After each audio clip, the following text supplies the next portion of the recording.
कहाँ हो सुनीता? जल्दी करो, फिर मुझे काम पर भी जाना है। जी आई, बस 2 मिनट दीजिए, बस तैयार हो ही गई। पारस एक सरकारी ठेकेदार था।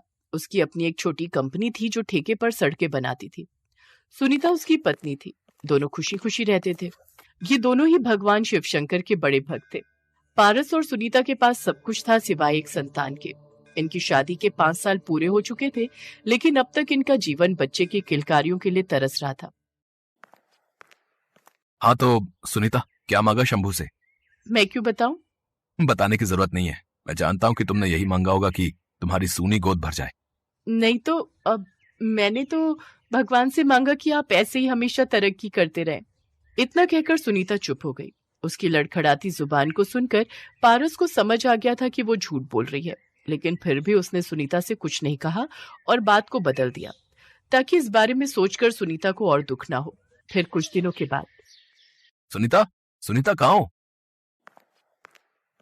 क्या हो गया जी? अरे सुनीता, आज मैं बहुत खुश हूँ। लो, सबसे पहले ये गुलाब जामुन खाओ। अरे बताओ तो सही, हुआ क्या है? तुम्हें याद है, मैंने 3 महीने पहले एक टेंडर भरा था, वो भरतपुर वाली सड़क का। हाँ याद है मुझे। हाँ तो वो पूरी सड़क बनाने का ठेका मुझे मिल गया है। अरे वाह, सब भगवान की कृपा है। हाँ सुनीता, ये काम बहुत बड़ा है। सोच रहा हूँ कि इस बार जब उसकी पेमेंट आएगी ना, तो अपने सारे मजदूरों को अच्छा बोनस दूंगा। ये तो बहुत अच्छी बात सोची आपने। अच्छा ये बताओ कि काम कब से शुरू करना है? बस कल से ही। इंजीनियर्स को साथ लेकर जाना है, पहले जंगल में जाकर सर्वे करना है और बस उसके बाद से काम शुरू। ज, जंगल जंगल जाने पर वहां क्यों? तुम्हें पूरी बात समझाता हूँ। असल में भरतपुर शहर से दूर बसा एक छोटा सा कस्बा है। वहां से शहर आने के लिए अभी पूरे 20 किलोमीटर घूम कर आना पड़ता है। लेकिन जिस जंगल के पास भरतपुर बसा हुआ है, अगर उस जंगल के किनारे किनारे सड़क बनाई जाए तो ये दूरी सिर्फ 10 किलोमीटर रह जाएगी। तो बस सरकार यही सड़क बनवाना चाहती है और इसी सड़क को बनाने का टेंडर मुझे मिला है। लेकिन इसके लिए आपको जंगल में काम करना पड़ेगा जी। वहां तो जंगली जानवर भी होंगे ना? हाँ पर तुम चिंता मत करो। काम के दौरान मेरी और मेरे मजदूरों की सुरक्षा के लिए वन विभाग के 2 गार्ड्स वहां हमेशा मौजूद रहेंगे। चलो अब जल्दी से मेरी पैकिंग करवा दो। अब कल सुबह ही सर्वे के लिए निकलना है। पारस दिल का बहुत अच्छा आदमी था। वो नया ठेका मिलने से बहुत खुश था। फिर अगले ही दिन पारस अपने इंजीनियर के साथ उस जंगल में पहुंच गया। उसके साथ वन विभाग का एक गार्ड रामलाल भी था। क्यों रामलाल जी, यही है वो जंगल? हाँ सर, यही है वो जंगल। तो यहाँ शेर वगैरह भी हैं क्या, या सिर्फ ऐसे ही घना जंगल है? सर, सब कुछ है यहाँ। हाथी, शेर, भेड़िया और मतलब और क्या है? पुरानी कहानियां हैं हुजूर। कुछ लोगों का मानना है कि इस जंगल में एक इच्छाधारी नागिन भी रहती है। अरे वाह, ये तो कमाल है। तो ये बताइए कि उस इच्छाधारी नागिन को कभी किसी ने देखा भी है, या फिर ऐसे ही हवा में बातें? सुना तो है कि गांव के 2 लोगों पर जब यहाँ जंगली भेड़ियों ने हमला कर दिया था, तब वो आई थी उन दोनों को बचाने। अच्छा, पर हमने तो हमेशा सुना है कि नागिन, खास तौर से इन इच्छाधारी नागिनों को हमेशा इंसानों से बदला ही लेना होता है। अब नहीं सर, ऐसा नहीं है। अगर आप उनका नुकसान नहीं करेंगे तो वो आपको नुकसान क्यों पहुंचाएंगे भला? हाँ रामलाल जी, ये बात तो आपने ठीक कही। अच्छा रामलाल जी, अब चलते हैं यहाँ से। इंजीनियर बाबू ने सर्वे कर लिया होगा और फिर कल से पेड़ों को काटने का काम भी तो शुरू करना है। पारस और रामलाल वहां से चले गए। अगले दिन सुबह से ही मशीनों से पेड़ों के कटने का काम शुरू हो गया। तभी पारस ने अपने मजदूरों से कहा, मेरी बात ध्यान से सुनो सभी लोग। जहां जहां निशान लगा है उससे बाहर एक भी पेड़ नहीं कटना चाहिए, ठीक है? सड़क अपनी जगह है, लेकिन जंगल को ज्यादा नुकसान नहीं होना चाहिए। और मशीन चलाते हुए इस बात का भी ख्याल रखना कि मशीन के नीचे कोई छोटा जानवर, कोई घरौंदा या किसी जानवर का बिल ना हो, ठीक है? चलो अब थोड़ा ब्रेक लो, क्योंकि खाना आ गया है। खाने के बाद फिर से काम शुरू करेंगे। पारस के मन में ये बात चुभ रही थी कि उसे सड़क बनाने के लिए कई पेड़ों को काटना पड़ रहा था, पर सड़क बनाने के लिए ऐसा करना जरूरी था। फिर उसी शाम जब उस दिन का काम खत्म होने ही वाला था, तभी मशीन का ऑपरेटर पारस के पास भागा भागा आया। सर, सर जल्दी चलिए। क्या हुआ? सर, वहाँ एक बहुत बड़ा पेड़ है। जब मैं उसे काटने गया तो देखा कि उस पेड़ के नीचे बहुत घना झाड़ियां हैं। उन झाड़ियों को हटाया तो वहां पर अंडे मिले हैं। पूरे 7 अंडे हैं सर। हैं? किस जानवर के हैं वो अंडे? पता नहीं सर, वो काफी बड़े अंडे हैं और बहुत चमक भी रहे हैं। अंदाजा ही नहीं है कि किस जानवर के अंडे हो सकते हैं। आप चल के देखिए ना सर। ऑपरेटर की बात सुनकर पारस उस पेड़ की तरफ चल दिया। उसने देखा कि वाकई पेड़ के नीचे एक बिल जैसा बना हुआ है, जहां सफेद रंग के चमकदार 7 अंडे रखे हुए थे। पारस ने फिर तुरंत रामलाल को बुलवाया। उन अंडों को देखकर रामलाल बुरी तरह घबरा गया और घबराते हुए बोला, सर, हो ना हो ये उसी नागिन मतलब उसी इच्छाधारी नागिन के अंडे हैं, क्योंकि देखने से तो ये किसी नागिन के अंडे ही लग रहे थे, लेकिन ये इतने बड़े हैं तो किसी साधारण नागिन के नहीं हो सकते। और वैसे भी फिलहाल हम उसी के इलाके में हैं जहां उस इच्छाधारी नागिन के होने की खबरें हैं। रामलाल इससे ज्यादा कुछ कह पाता तभी पीछे झाड़ियां हिलने की आवाज आई तो सभी लोग डर के मारे कांपने लगे। रामलाल खतरा भांपते ही वहां से सबसे पहले भागा। उसे भागता देखकर सारे लोग कस्बे की तरफ भागने लगे। पारस उन्हें रुकने के लिए कहता रहा, लेकिन कोई नहीं रुका। अब पारस वहां बिल्कुल अकेला खड़ा था। तभी अचानक उसे सामने से 2 भेड़िए उसी की तरफ आते दिखाई दिए। वो दोनों बहुत ही खतरनाक दिख रहे थे और उन्हें देखकर पारस भी घबरा गया। लेकिन उन भेड़ियों का ध्यान पारस पर नहीं बल्कि उन अंडों की तरफ था जो पारस से कुछ ही दूर थे। भेड़िए तो अंडे नहीं देते, इसका मतलब ये भेड़िए इन अंडों को खाने आए हैं। नहीं, ये अंडे किसी के भी हों, मगर है तो इनके अंदर भी किसी का बच्चा ही ना। मुझे इनकी रक्षा करनी होगी। पारस ने फौरन जमीन पर पड़ा डंडा हाथ में लिया और जाकर भेड़ियों से भिड़ गया। पारस उन दोनों भेड़ियों से भिड़ नहीं पा रहा था। वो दोनों पारस पर भारी पड़ रहे थे। पारस को लगने लगा कि आज अंडों से पहले भेड़िए उसे ही मार डालेंगे। लेकिन तभी अचानक वो भेड़िए पारस से दूर जाने लगे। पारस के पीछे से किसी के फुफकारने की आवाज आ रही थी। पारस जैसे ही पलटा तो उसे अपनी आंखों पर विश्वास नहीं हुआ। वहां एक विशाल नागिन खड़ी हुई थी। वो नागिन इच्छाधारी थी, मतलब कि आधी इंसान और आधी नागिन के रूप में, जिसकी आंखें गुस्से में लाल थी। वो फौरन आगे बढ़ी और उसने एक भेड़िए को उठाकर इतनी जोर से पटका कि दूसरा भेड़िया ये सब देखते ही भाग खड़ा हुआ और पहले वाला भी लंगड़ा कर वहां से चलता बना। पारस अब सुरक्षित था, लेकिन अपने सामने इतनी बड़ी और वो भी एक इच्छाधारी नागिन को देखकर पारस की हालत खराब थी। मुझे छोड़ दो प्लीज। मैं तो बस। तुम क्या कर रहे थे मैं अच्छे से जानती हूँ। तुम्हारा बहुत बहुत शुक्रिया। आज तुम न होते तो वो भेड़िए मेरे अंडों तक पहुंच ही जाते। आप तो बोल रही हो? ओह हाँ, मतलब आप तो बोल भी सकती हो। आप चिंता मत करो, आपके अंडों को कोई कुछ नहीं करेगा। मैं अपने सारे लोगों को लेकर यहाँ से चला जाऊंगा। नहीं, तुम अपना काम करते रहो। तुम नहीं बल्कि मैं अपने अंडे लेकर यहाँ से चली जाऊंगी। वैसे भी अब ये जगह मेरे अंडों के लिए सुरक्षित नहीं, लेकिन जाने से पहले मैं आपको एक भेंट देना चाहती हूँ। आप एक काम करिए, इनमें से एक अंडा आप ले जाइए, मेरी तरफ से भेंट समझकर। अब नहीं, मैं नहीं ले सकता। वैसे भी मैं क्या करूंगा इस अंडे का? मुझे सांप पालने का कोई खास शौक है भी नहीं वैसे। ये मेरी भेंट है आपको, तो आपको इसे लेना तो होगा ही। आप चिंता मत कीजिए, ये कोई साधारण अंडे नहीं है, बल्कि एक इच्छाधारी नागिन के जादुई अंडे हैं। इनमें से एक अंडा अपने घर ले जाओ और अपनी पत्नी के साथ उसे भगवान शिव के चरणों में रख देना। फिर जो भी मन्नत मांगोगे वो पूरी होगी। इतना कहते ही नागिन ने अपना एक अंडा उठाकर पारस की तरफ बढ़ा दिया। नागिन की बात मानने के सिवाय पारस के पास अब कोई चारा नहीं था। इसके बाद वो इच्छाधारी नागिन अपने बाकी अंडों को लेकर वहां से चली गई। फिर पारस ने ठीक वैसा ही किया जैसा उस इच्छाधारी नागिन ने उसे करने को कहा था। सुनीता और पारस ने उस अंडे को भगवान शिव के चरणों में रखा और हाथ जोड़कर वही मुराद मांगने लगे जो हर रोज मांगते थे, अपने लिए एक संतान। फिर अगले ही पल अचानक कुछ टूटने की आवाज आई और पारस और सुनीता ने अपनी आंखें खोली। वो जादुई अंडा पहले से काफी बड़ा हो चुका था और उसमें दरार भी पड़ चुकी थी। फिर जैसे ही वो अंडा फूटा तो उसके अंदर से एक बड़ी ही प्यारी सी बच्ची के रोने की आवाज सुनाई देने लगी। पारस और सुनीता की खुशी का तो कोई ठिकाना ही नहीं था, क्योंकि वो दोनों अब ना तो बेऔलाद थे और ना ही दुखी। कई साल पहले सुंदरवन के जंगलों में नागलोक हुआ करता था, जहाँ बहुत सारे नाग नागिन रहा करते थे। लेकिन उन सब में सबसे विशेष शिवन्या नाम की नागिन थी। वो हजारों वर्ष की तपस्या के बाद एक इच्छाधारी नागिन बनी थी। साथ ही उसे नागमणि भी प्राप्त हुई थी, जिसकी देखभाल वो बहुत ही अच्छे से करती है। शिवन्या का विवाह अनंत नाम के नाग देवता से हुआ था। शादी के कुछ समय पश्चात शिवन्या ने 2 जुड़वा नागिन बेटियों को जन्म दिया, जिनका नाम उन्होंने जिया और दिया रखा। बचपन से ही दोनों बहनों में बड़ा प्यार था और वो एक दूसरे के बिना एक पल भी नहीं रहती थी। धीरे धीरे समय बीता और वो जवान और बेहद ही खूबसूरत हो गई। वो दोनों एक दूसरे के काफी करीब थी।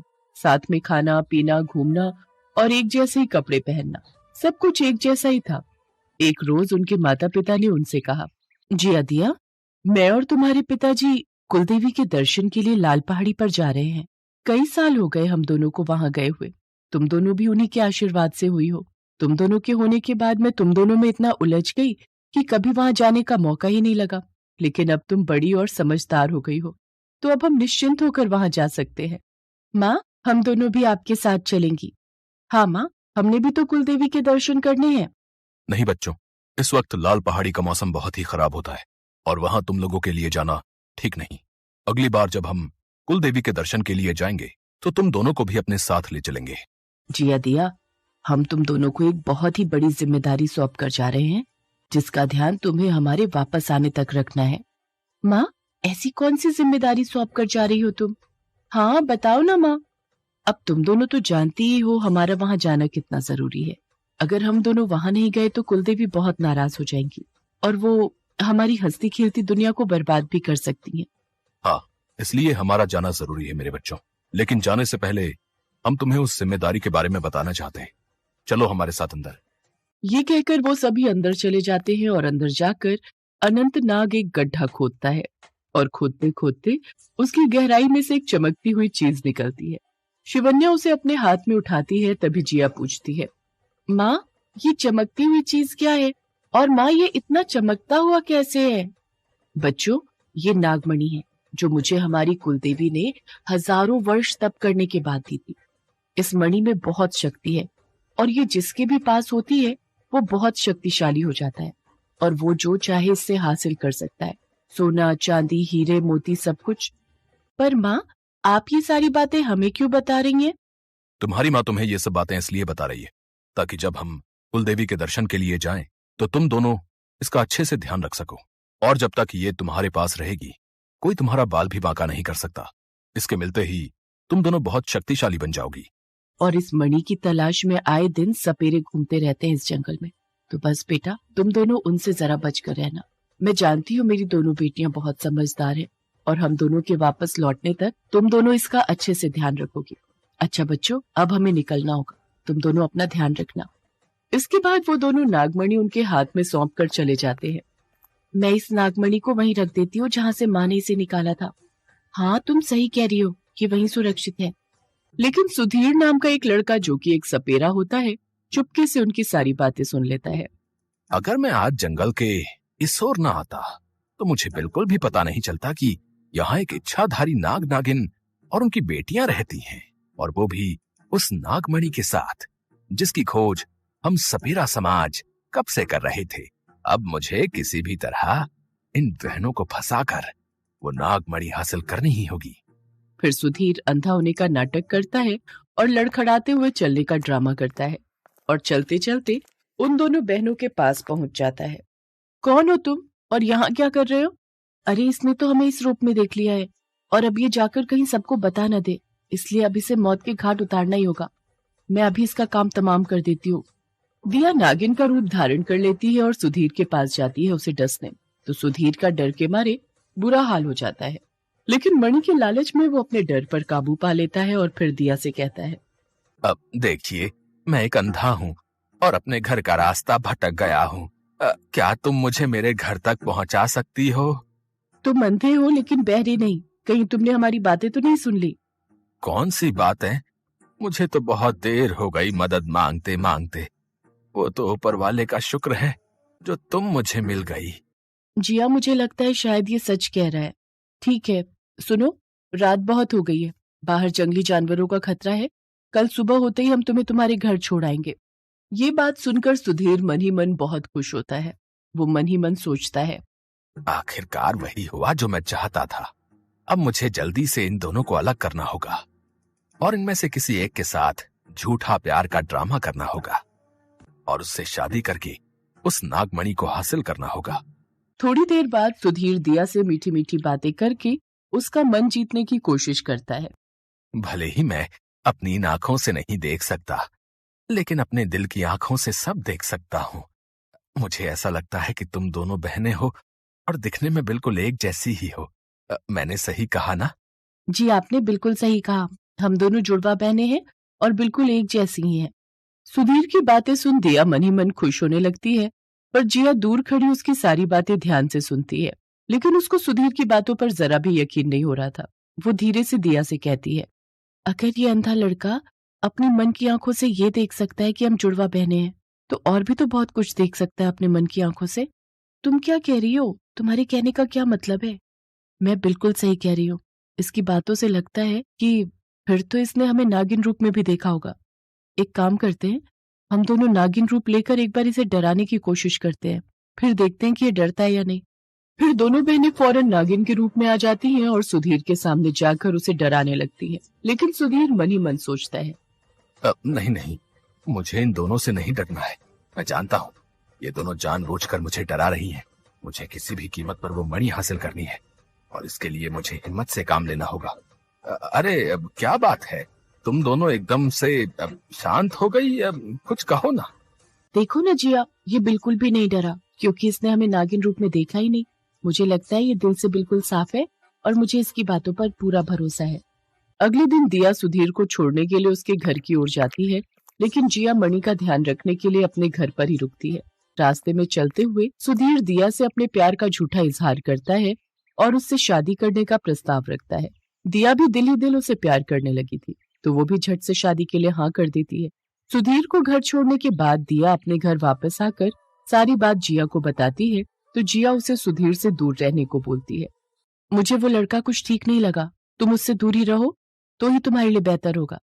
तुम मेरी बहन होकर मेरे बारे में इतना बुरा कैसे सोच सकती हो? अच्छा, अब समझी, क्योंकि उसने तुम्हें नहीं चुना इसलिए ना। लेकिन हम दोनों एक दूसरे से प्यार करते हैं और मैं तुम्हारी एक नहीं सुनूंगी। मैं आज ही उससे शादी करूंगी। ये बात सुनते ही जिया गुस्से में आ जाती है और फिर दोनों नागिन रूप लेकर एक दूसरे से लड़ने लगती हैं। दिया जिया को जख्मी कर देती है, जिससे जिया बेहोश हो जाती है। इस मौके का फायदा उठाकर दिया मणि लेकर वहां से भाग जाती है और सीधा सुधीर के घर पहुंच जाती है और उससे शादी कर लेती है। कुछ देर बाद जिया को होश आता है, तो वो देखती है कि दिया मणि के साथ वहां से गायब है। ये तुमने ठीक नहीं किया दिया, तुमने हमें धोखा दिया है। तुमने माँ और पिताजी के आने का इंतजार भी नहीं किया, ऊपर से उनकी दी हुई मणि लेकर तुम भाग गई। आज तुम्हारे अपने तुम्हारे लिए पराये हो गए और वो अजनबी अपना। उसके लिए तुमने अपनी बहन पर ही वार किया। तुमने बहुत गलत किया, बहुत गलत किया। उधर दिया सुधीर से शादी कर लेती है और शादी होते ही सुधीर का असली चेहरा उसके सामने आ जाता है। आखिरकार जो मैं चाहता था वो मुझे मिल ही गया। अब मैं दुनिया का सबसे अमीर इंसान बन जाऊंगा। अब मुझे ये सपेरों वाली जिंदगी नहीं बितानी पड़ेगी। सुधीर जो कि एक सपेरा था, वो अपनी तंत्र मंत्र की विद्या से दिया को नागिन बना देता है और उसे एक टोकरी में बंद कर देता है। अच्छा, तो ये बात है। इसका मतलब मेरी बहन का शक बिल्कुल सही था। तुम तो अंधे थे ही नहीं। तुमने मेरे साथ प्यार का नाटक करके मुझसे ब्याह रचाया ताकि तुम मुझसे मणि हासिल कर सको। तुम जानते थे ना कि हम दोनों बहनें नागिन हैं। सही कहा ना मैंने? हाँ, तुमने बिल्कुल सही कहा। मैं कोई अंधा नहीं हूँ, बल्कि एक सपेरा हूँ जो कब से नागमणि की तलाश में था। मैंने तुम्हारी और तुम्हारे माता पिता की सारी बातें सुन ली थी। बस फिर क्या था, वो गए अपनी कुलदेवी के दर्शन के लिए और मुझे मौका मिल गया तुम दोनों बहनों को अपने जाल में फंसाने का। चल, अब जल्दी बता, तूने मणि कहाँ छिपाई है? नहीं बताऊंगी, कभी नहीं बताऊंगी। अच्छा, तो तू ऐसे नहीं मानेगी। रुक, तुझे अभी बताता हूँ। इसके बाद सुधीर उसे सुइयां चुभा चुभा कर परेशान करता है और उसे खाने के लिए कुछ नहीं देता, जिस वजह से वो बेहद कमजोर हो जाती है और हार थक कर उसे वो मणि दे देती है। सुधीर उस चमकती हुई मणि को जैसे ही हाथ में लेता है तो बहुत खुश होता है। अब मैं बनूंगा इस दुनिया का सबसे शक्तिशाली इंसान। जो मैं चाहता था वो मुझे मिल गया। अब ये नागिन मेरे किसी काम की नहीं। अब इसे मार देना ही मेरे लिए बेहतर होगा। वो जैसे ही उसे मारने वाला होता है, तभी जिया अपने माता पिता के साथ वहां पहुंच जाती है। माँ बाबा, यही है वो। अगर मेरी बेटी को हाथ भी लगाया तो मैं तुझे जिंदा नहीं छोड़ूंगा। चल दूर हट मेरी बेटी से। तेरे बारे में हमें सब पता चल गया है। जिया ने हमें सब बता दिया है। फिर हमने अपने मन की शक्ति से देखा कि कैसे तूने धोखा दिया हमारी बेटी को। दोनों बहनों के बीच दरार डाली तुमने। अब देख हम तेरा क्या हाल करते हैं। सुधीर अपने तंत्र मंत्र का इस्तेमाल करने लगता ही है कि तभी शिवन्या, अनंत और जिया तीनों एक साथ नाग रूप में आकर उसे डस लेते हैं। उसके प्राण निकलते देर नहीं लगती, वो वहीं दम तोड़ देता है। इसके बाद जिया अपनी बहन को टोकरी से आजाद कर देती है। मुझे माफ कर दो मेरी बहन, मुझे माफ कर दो, मुझसे बहुत बड़ी गलती हो गई। नहीं मेरी बहन, इसमें तेरी कोई गलती नहीं है। इसके बाद अनंत और शिवन्या अपनी दोनों बेटियों को गले लगा लेते हैं और फिर मणि लेकर वहां से वापस अपने जंगल की ओर चले जाते हैं।